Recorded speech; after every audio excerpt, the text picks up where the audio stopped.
L'emploi du temps de Napoléon à Sainte-Hélène est relativement réglé, nous dit Lascaz dans son mémorial. Donc les premiers mois sur ce rocher pelé avec des pluies, du vent, l'inconfort.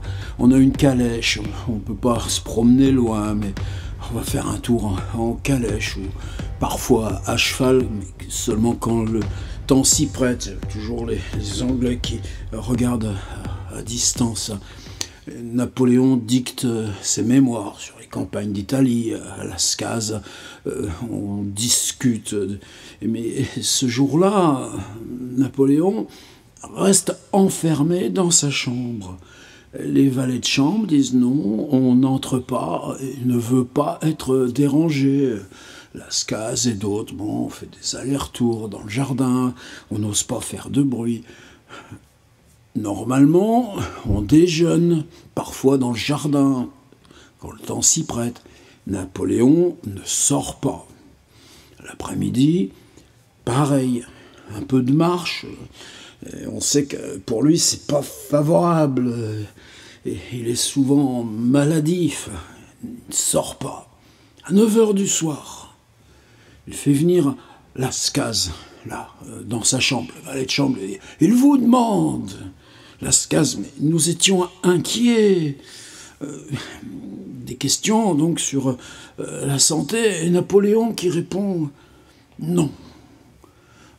J'ai voulu rester enfermé.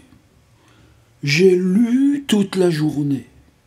Et il ajoute, dit Lascaz, c'était une journée calme, une journée parfaite.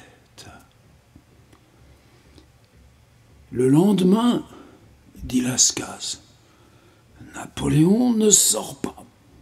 Pareil. Seulement le soir, vers 6h, il le fait venir.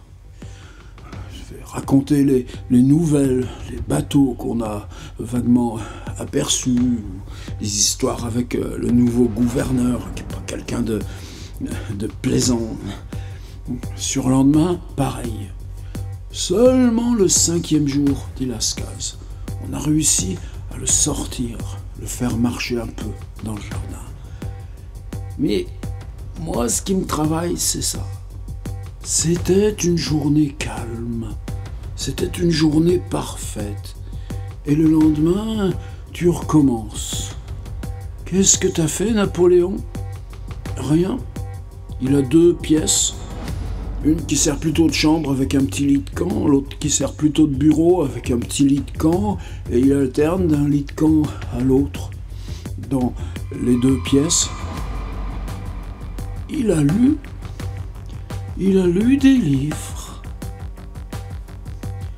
Peut-être ça nous fait du bien aujourd'hui de le savoir. Rien que ça, le savoir.